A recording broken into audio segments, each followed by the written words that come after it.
Once again, America watches its ramparts. Come what may, the guns are manned, the battle wagons wait, the sky patrols are on the alert, and once again, fighting men stand ready to carry on America's oldest military tradition, to attack the forces that threaten us, with all the men and all the equipment we can hurl against them.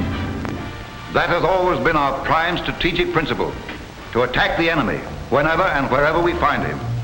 In all our wars, no matter how heavy the odds against them, American soldiers have struck often and struck hard. Each era has seen them fight with new weapons, but always with an unconquerable spirit, which in the end achieved victory. In 1776, we won the right to be a nation with shot, powder, flintlock, and guts. As America grew, the weapons of war became less primitive, more difficult to make and operate. In 1848, swift striking cavalry units gave our army power and mobility. The more effective it became, the more it depended on supplies hauled from shops and factories far behind the front. During the Civil War, we put steel over our engines on land and sea. We took to the air. In 1898, we perfected the use of the repeating machine gun. Then in 1918, war came of age.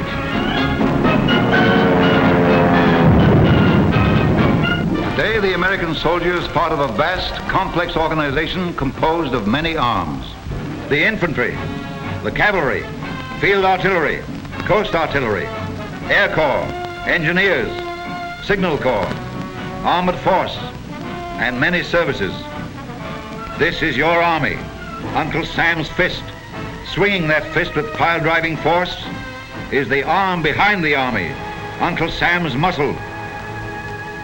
American industry.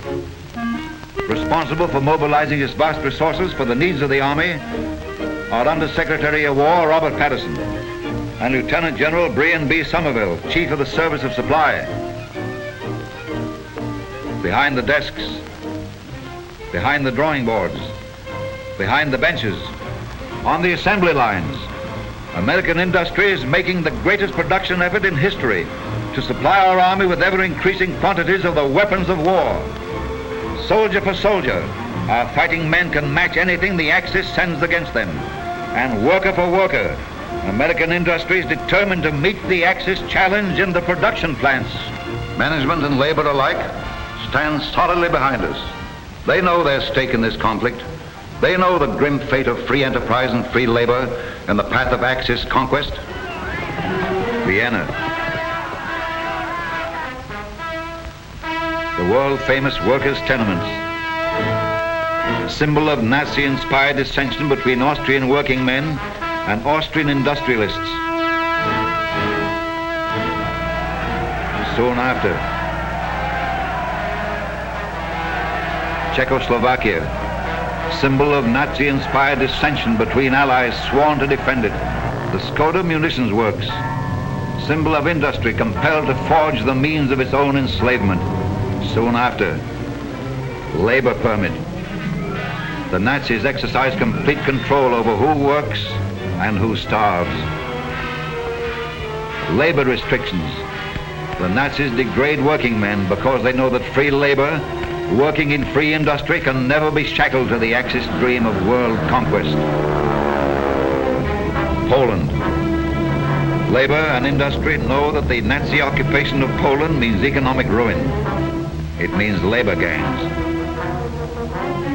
It means slavery for hundreds of thousands of Poles kidnapped by their conquerors to work in shops and factories. There are 4.5 million foreign workers in Germany today who are forced to produce weapons to fight the nations that seek to liberate them. It means terror.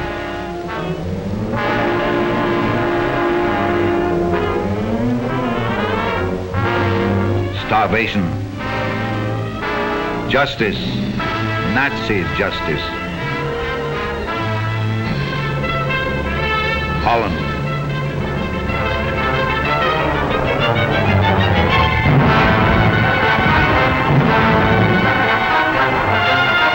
This was once the heart of Rotterdam's business section.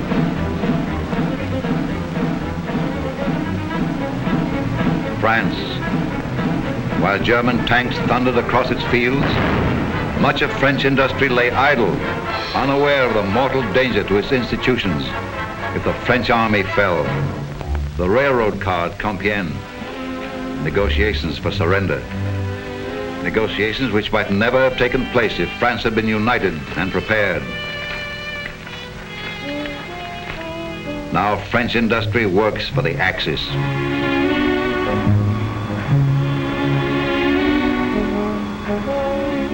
Old age pensions, group insurance, workmen's compensation, all the benefits that labor has won in every decent, highly industrialized nation. None of these benefits ever belonged to the workers of Germany's new henchman, Japan. Japan, where living standards are pitifully low, but where millions are poured into modern factories to carry on the policy of their treacherous warlords. Japan, who for 10 years has ravaged and pillaged the gallant people of China. Japan, who cried peace. Pearl Harbor.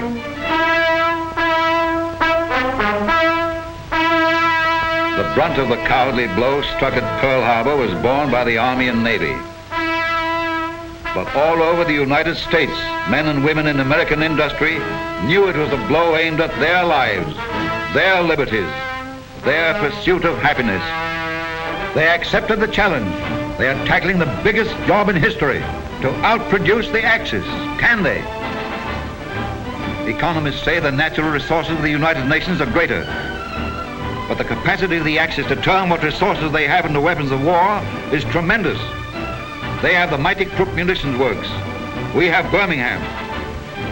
They have Skoda. We have Delaware. They have factories like this in occupied France. England has Vickers.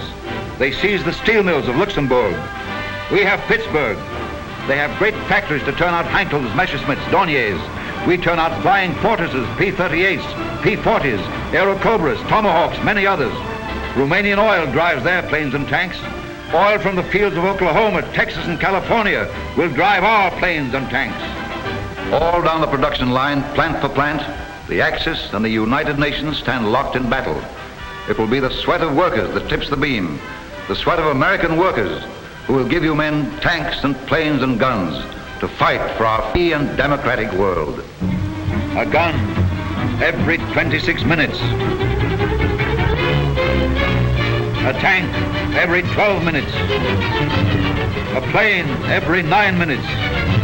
Competing against men who often work at the point of a gun, who must produce or else. Free American industry has pledged itself to deliver those tanks and planes and guns on time, ahead of time.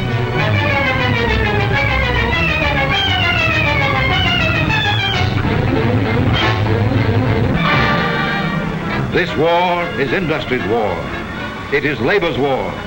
They realize that defeat means the unconditional and permanent surrender of all they are or hope to be. No sacrifice now will be too great for them, because sacrifice now will ensure final victory, ours and theirs. When we win, they win. A telegram from the Army, a message from the fight to the factory. 7 dive bombers escorted by fighter planes swarmed down an enemy fleet and seriously damaged Jap cruiser. Credit for this operation must be shared by you men and women who made these planes. Signed, Lovett, Assistant Secretary of War for Air. Large Japanese convoy escorted by Jap destroyers hurled back by American-made big guns. Their power and deadly accuracy are a testimonial to the skill and effort of you workers. Congratulations. Signed, Stimson, Secretary of War. Performance of American 28-ton tanks enthusiastically cheered by our allies. Keep up the good work. Signed, Patterson, Under Secretary of War. Wherever American soldiers fight, the arm behind the Army fights with them. We will win our battles on the firing line because they will win their battles on the production line. They're fighting beside us now. Together, we will smash ahead to victory.